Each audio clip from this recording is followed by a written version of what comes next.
emergence of the United States of America as a world power is a fascinating story and has found many authors. Among them, Samuel Flagg Bemis and Bernard Bailyn are the traditional diplomatic historians. Specialist authors like Alan Nevins has written elaborately on the emergence of the United States as a world power. Then we have George Kennan, the career diplomat who went to Moscow as the ambassador, writing a fascinating analysis of America's emergence as a world power in his book American Diplomacy. For local details, we depend on the works of Julius Franklin Pratt, who had earlier written The Expansionists of 1812 and followed it up with another book called The Expansionists of 1898. We mostly depend on this repertoire. In order to understand this topic, Dr. Chittabrata Palit points to 5 important signposts: the Industrial Revolution and its aftermath, the loss of the frontier in 1890, conservation of military energy, the desire to become a world power, and revival of the Monroe Doctrine.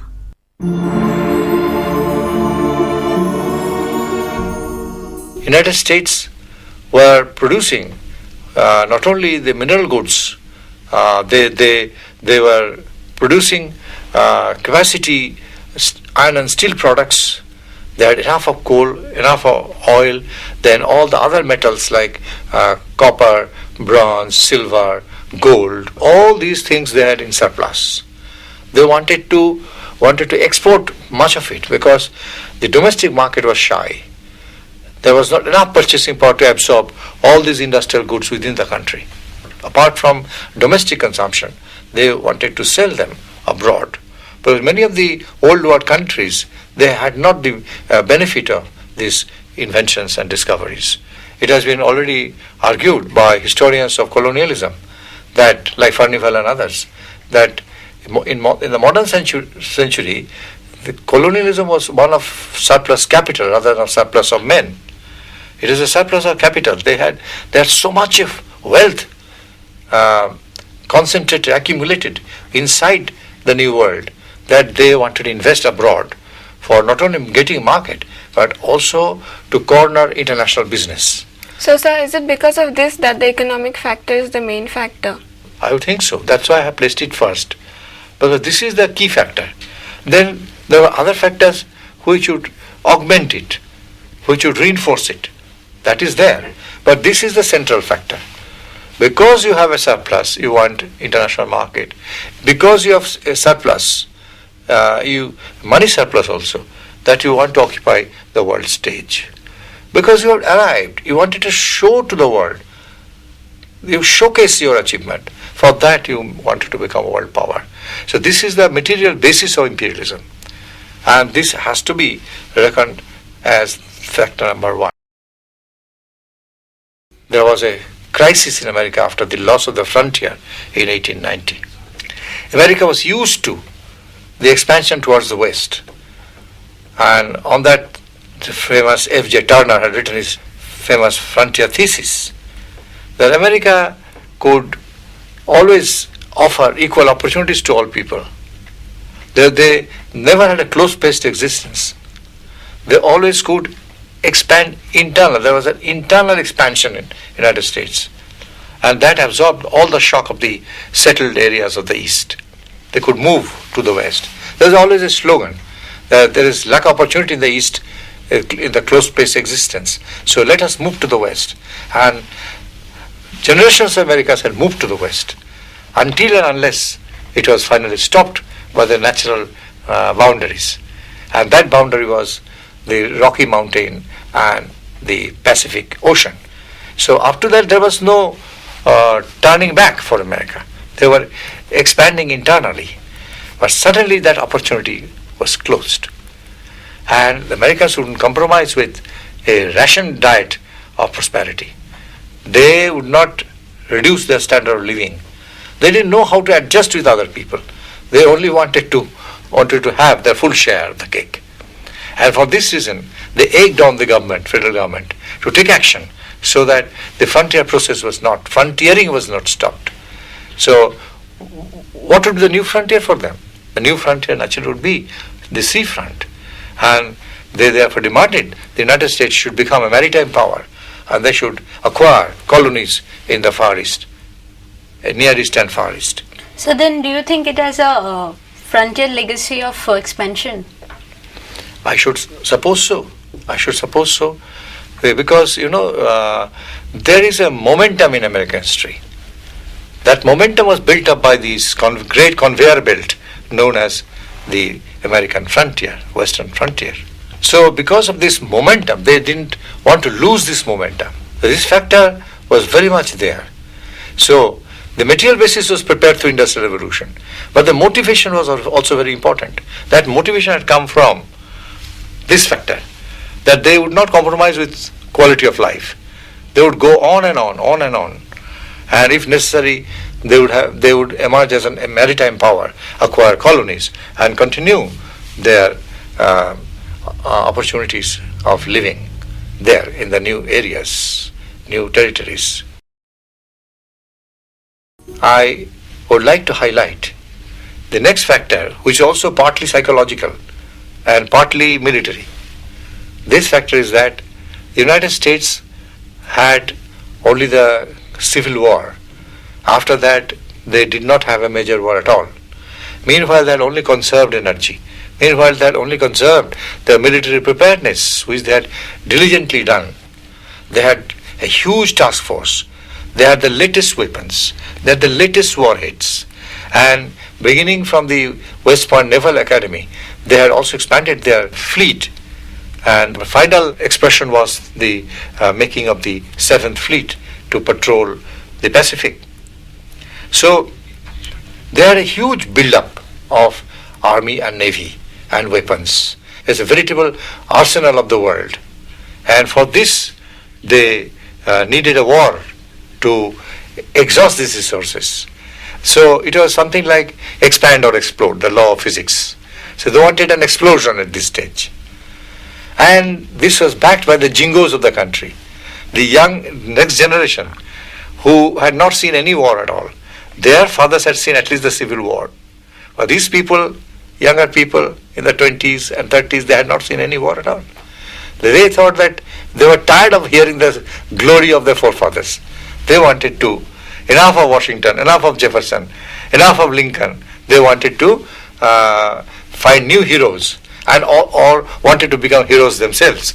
And therefore, they would like to throw a feast to the world and say that we have arrived.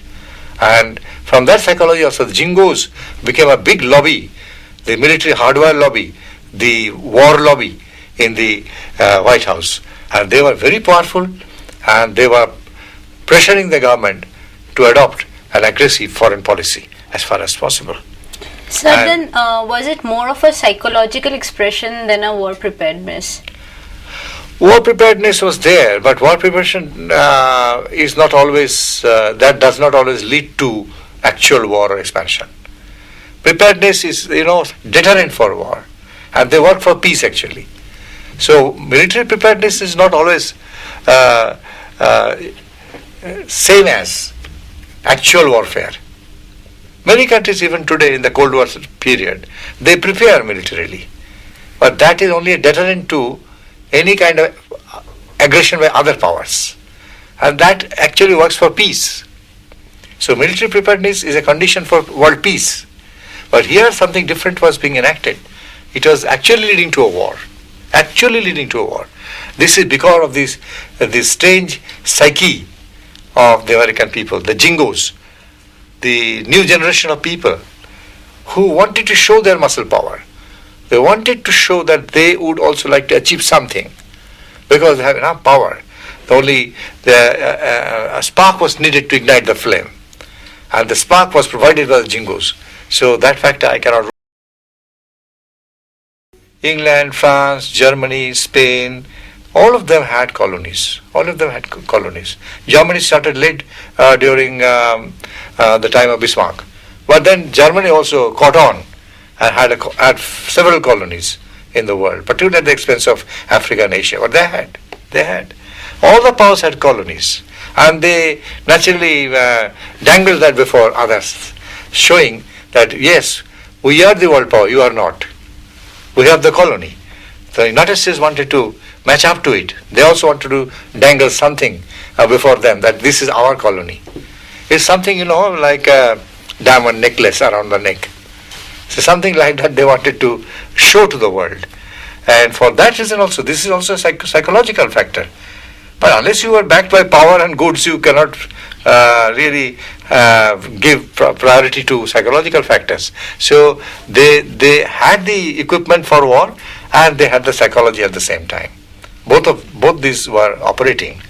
They actually are symbiotic factors. So that exactly is the case, and therefore we find that colonies became certainly a hallmark of your progress towards world power. So, sir, with colonies and all, America, did it live out on its new hemisphere idea? Yes or no, both are the answers.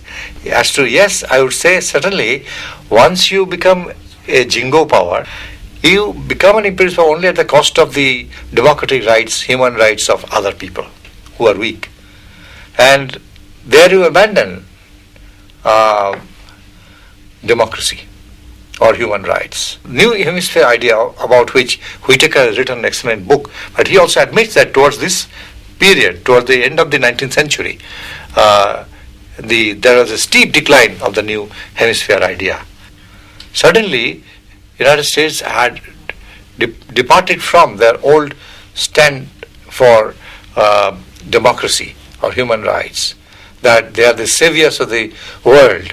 Suddenly, there is a change in the Monroe Doctrine from what we know as isolationism to expansionism.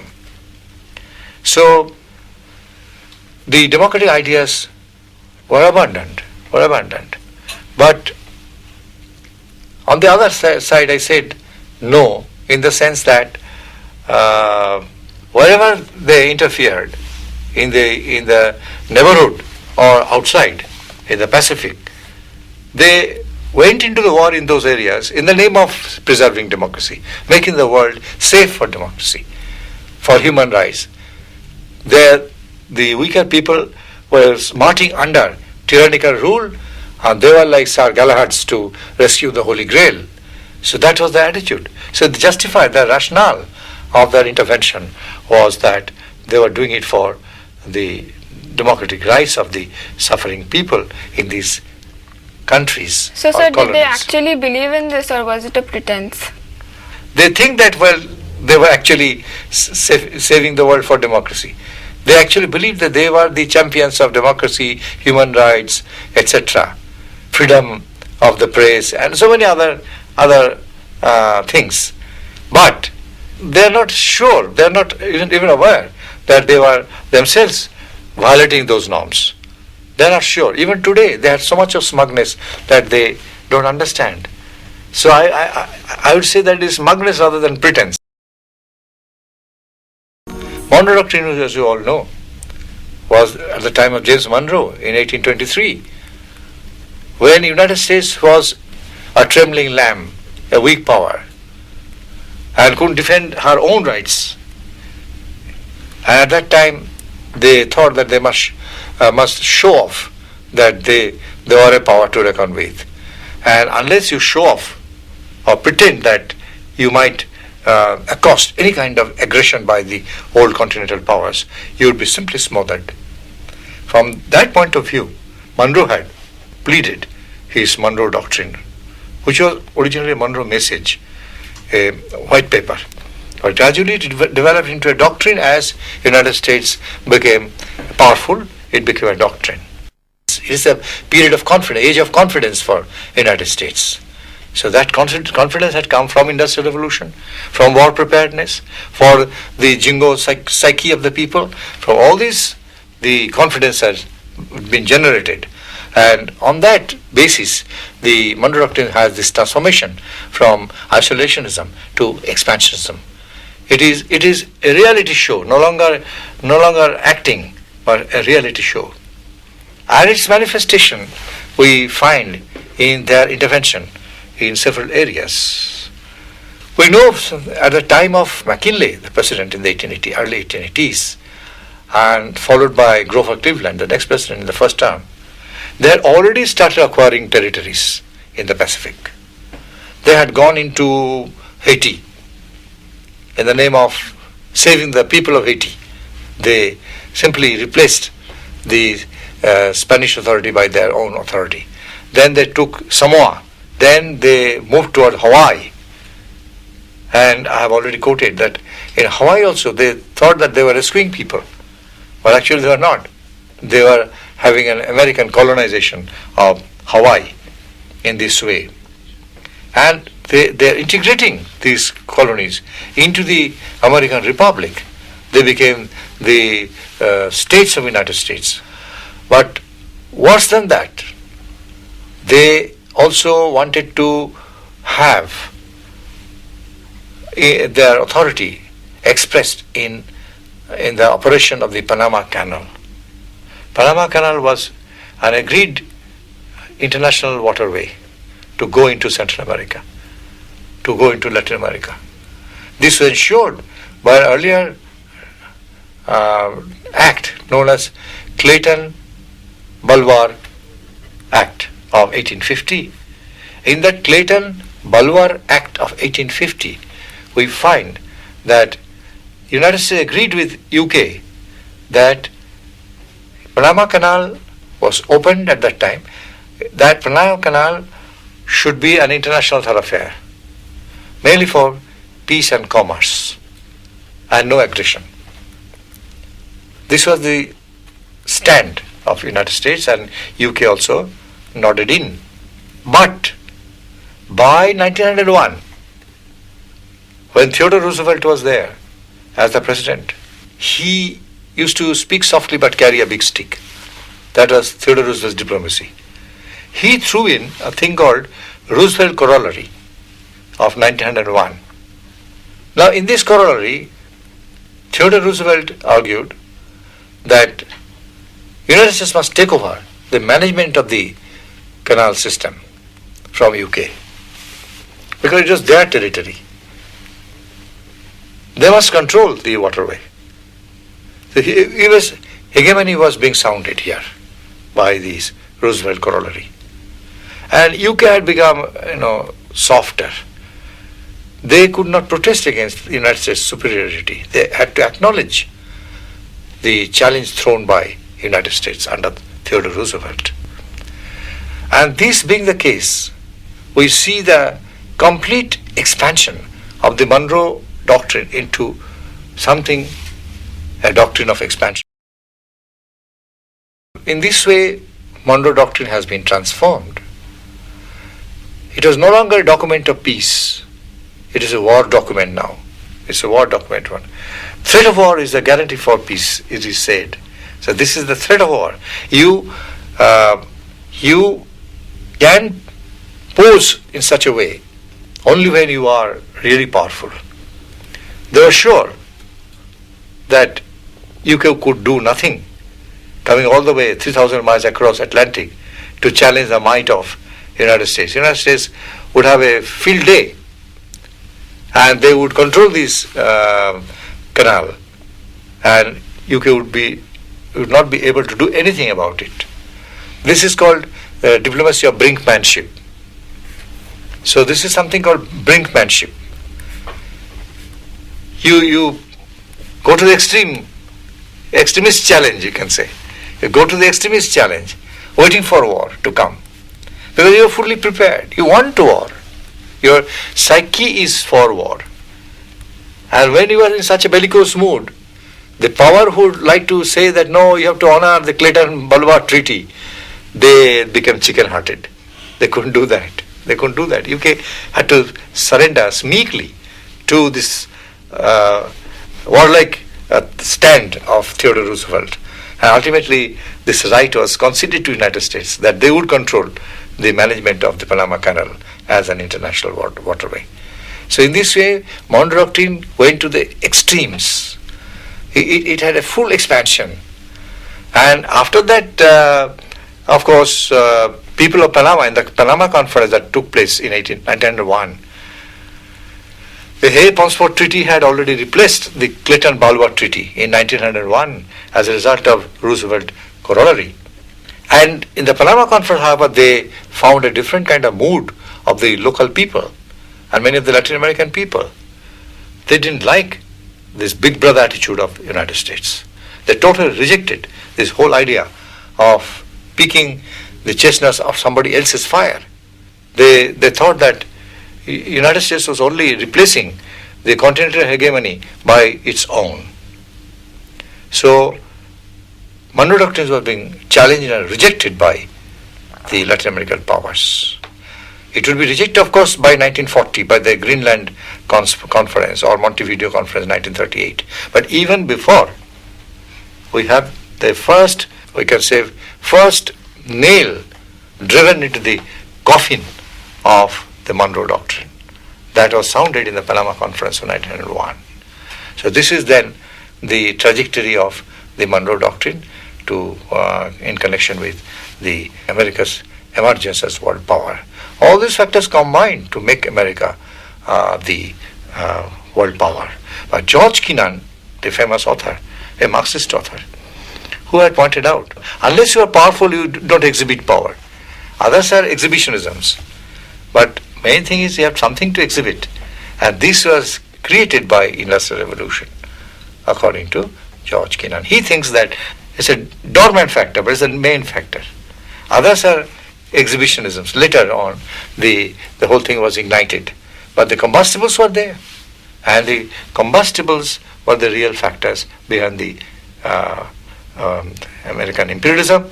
And I would heartily agree with George Kennan's formulation that this was so.